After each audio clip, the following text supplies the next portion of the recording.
ശക്തമായ തലകറക്കം വന്നപ്പോൾ ഡോക്ടറെ കണ്ടപ്പോൾ പറഞ്ഞു ചെക്ക് ചെയ്യണം, ഷുഗർ നോക്കണം. അപ്പോൾ നോക്കിയപ്പോഴാണ് 450 കഴിഞ്ഞിട്ടുണ്ട്. ഏകദേശം 32 വയസ്സായി, നിങ്ങൾക്ക് ഷുഗർ തുടങ്ങി കഴിഞ്ഞു. ഇനി ജീവിതകാലം മുഴുവൻ ഷുഗറിൽ നിന്ന് മരുന്ന് കുടിക്കണം. പിന്നെ നമ്മുടെ അടുത്ത് വിളി വരുന്നത് ഇങ്ങനൊരു ഇൻസിഡൻ്റ് ആയിട്ടുണ്ട്, മരണം വരെ മരുന്ന് കുടിക്കണം എന്ന് പറഞ്ഞത്. അപ്പോൾ നമ്മൾ പറഞ്ഞു 2 ഓപ്ഷൻ ഉണ്ട്. ഒന്ന് അതാണ്, ഇനി വെൽനെസ്സിലേക്ക് വരണമെങ്കിൽ അത് വേറെ ഓപ്ഷൻ ഉണ്ടെന്ന് പറഞ്ഞു, നേരെ വരാൻ പറഞ്ഞു. അപ്പോൾ വന്ന ഉടനെ നമ്മൾ പറഞ്ഞു കൊടുത്തു 3 കാര്യങ്ങളാണ് ഷുഗർ കൺട്രോൾ ചെയ്യാൻ വേണ്ടത്. ഒന്ന്, ഈ ബ്ലഡിൽ ഷുഗറാണുള്ള പ്രശ്നം. ബ്ലഡിൽ എന്തുകൊണ്ട് കൂടുന്നു?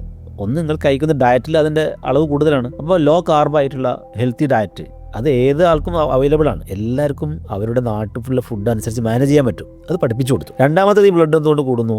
ആക്ടിവിറ്റി ഇല്ല, അവിടെ കിടക്കുകയാണ്. അപ്പോൾ ആക്ടിവിറ്റി വേണം. അപ്പോൾ എങ്ങനെ ആക്ടിവിറ്റി? അദ്ദേഹത്തിൻ്റെ ജോലിക്ക് അനുസരിച്ച് ആക്ടിവിറ്റി പഠിപ്പിച്ചു കൊടുത്തു, ട്രെയിൻ ചെയ്ത് കൊടുത്തു. മൂന്നാമത്തത് മൈൻഡും ടെൻഷനും ഡിപ്രഷനും ഈ സ്ട്രെസ്സും വന്നാൽ പിന്നെ കൂടും. അപ്പോൾ അവിടെ അദ്ദേഹത്തിന് കൃത്യമായിട്ട് എങ്ങനെയാണ് ഡെലിഗേഷൻ, കുറച്ച് തിരക്കുള്ള ആളായിരുന്നു, ഡെലിഗേഷനും എങ്ങനെയൊക്കെയാണ് ക്വാളിറ്റി ഉറക്കം, അതൊക്കെ പഠിഞ്ഞ് മനസ്സിലാക്കി കൊടുത്തപ്പോൾ അവർ ഈ ജീവിതത്തിലേക്ക് തിരിച്ചു വന്നപ്പോഴേക്കും അവർ പിന്നെ മറ്റുള്ളവർക്ക് മാതൃകാപരമായ ഒരു വ്യക്തി ജീവിതത്തിലേക്ക് വരികയും അവരുടെ ലൈഫിൽ അവരിപ്പോൾ ഇപ്പോഴും 10 വർഷം മുമ്പുള്ള കഥയാണെങ്കിലും ഇപ്പോഴും അവർ കണക്റ്റഡാണ്. അവർ പറയുന്നത് എനിക്ക് അന്ന് ഷുഗർ വന്നത് നന്നായി, കാരണം അതിനുശേഷം എൻ്റെ ഫാമിലി അടക്കം എല്ലാവർക്കും ഞാൻ വെൽനെസ്സിൻ്റെ ആളായിട്ട് മാറുകയും വീട്ടിലും ഫുഡിന് സിസ്റ്റം മാറി, എക്സസൈസ് ചെയ്യുന്നവരായി മാറി.